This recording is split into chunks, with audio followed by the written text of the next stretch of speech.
After many years of research, we now know beyond a doubt that spinal function impacts and changes brain function.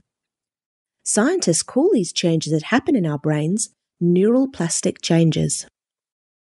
Neural-plastic changes are happening all the time because our brain is continuously adapting to our ever-changing environment. When your spine is not moving properly, this leads to changes in the way the small muscles closest to your spine and skull send proprioceptive information to your brain.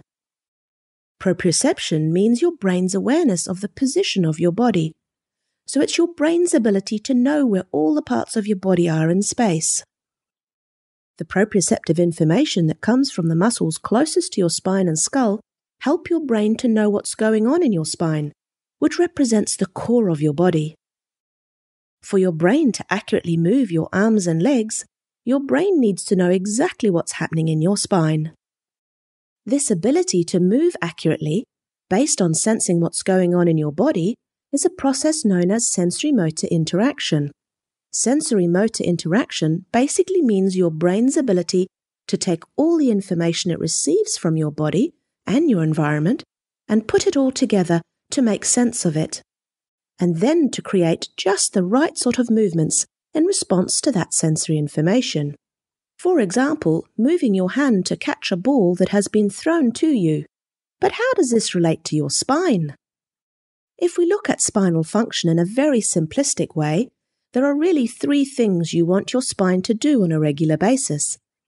Sometimes, for example, if you're running, you want your spinal bones to move in a synchronistic or harmonious manner to disperse the forces generated from the running.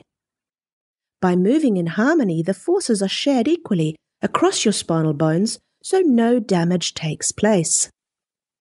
But other times, for example if you are lifting a heavy object, then you want your spine to stiffen up to protect you.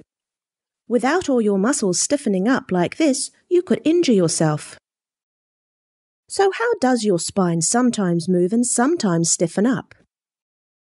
Well, your brain does this for you by activating the muscles around your spine and skull, which are called your paraspinal muscles.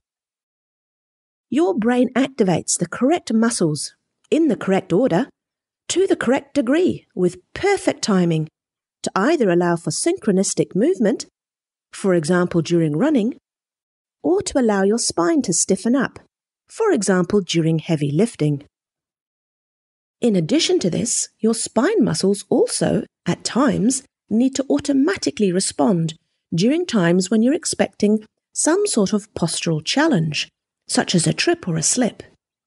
If you are tripping over, you need your brain to automatically, without consciously thinking about it, switch on and off your correct paraspinal muscles very fast to help you maintain your balance and stop yourself from falling over. This automatic activation of your spinal muscles is also important during arm and leg movements to stabilize your body and prevent injuries. So when you have spinal dysfunction, or what chiropractors call a subluxation, your brain is simply not controlling the movement pattern of a part of your spine appropriately. For example, your brain may not be moving your spinal bones in harmony when it should do, or it may not automatically be responding to postural challenges at the right time. So how would you know if you were subluxated? Well, often you don't know because you might not feel any symptoms right away. They may end up causing neural-plastic changes in your brain that lead to back or neck pain, but they may not. For some people, they may result in clumsiness because you're not controlling the movements of your body properly. For some people, they may just cause weak muscles, or reduce sports performance, or difficulty reading, or simply the worsening of other conditions such as colic or bedwetting, or perhaps high blood pressure. We simply don't know yet how a subluxation is going to affect you. But we do know when your spine isn't functioning well, if you're subluxated, it does interfere with the way your brain and body communicates, and the way your brain controls what's going on in your body. When a chiropractor adjusts these subluxations and improves the function of your spine, this results in better communication between your brain and your body, which may have an impact on the way you feel if these subluxations were causing symptoms for you. Or it may mean that your brain is better able to control what's happening in your body, so you can perform at your optimal potential.